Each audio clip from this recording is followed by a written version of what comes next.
எண்ணங்களே நமக்கு விரோதியாக மாறும். இத்தனை நாள் நீ என்ன யூஸ் பண்ண, எத்தனை நாள் நீ என்ன பார்த்த, எனக்கு மதிப்பு கொடுத்த, நான் சொன்னதை செஞ்ச, இப்போ உனக்கு என்ன பிரச்சனை? இப்போ வேற ஒருத்தன் வந்துட்டான்றதால என்ன நீ அதிகாரம் பண்ணுறியா? எப்படி நடக்குது பாரு, வந்தவனை துரத்துறனா இல்லையா பாரு அப்படின்னு சொல்லி அது சொடுக்கு போட்டு உங்களை இன்னமும் மோசமான பாதை தள்ளும். நான் ஏற்கனவே சொல்லியிருக்கேன், எந்த ஒரு விஷயத்தை நுணுக்கமாக நீங்கள் செயல்படுத்துகிறீங்களோ பழைய விஷயங்கள் அதற்கு எதிர்ப்புகளை கொடுத்துக்கிட்டே இருக்கும். அப்போ நம்ம நினைப்போம், முன்ன இருந்ததை விட இப்போ என்னமோ ஒன்று ரொம்ப டஃப்பாக இருக்கே லைஃப் அப்படின்னு.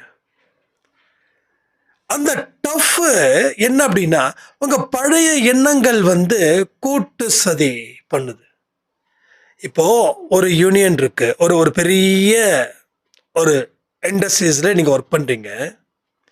இப்போ திடீர்னு அங்கே மேனேஜ்மெண்ட் உங்களுடைய ஃபெசிலிட்டிஸை ரெடியூஸ் பண்ணுறாங்க.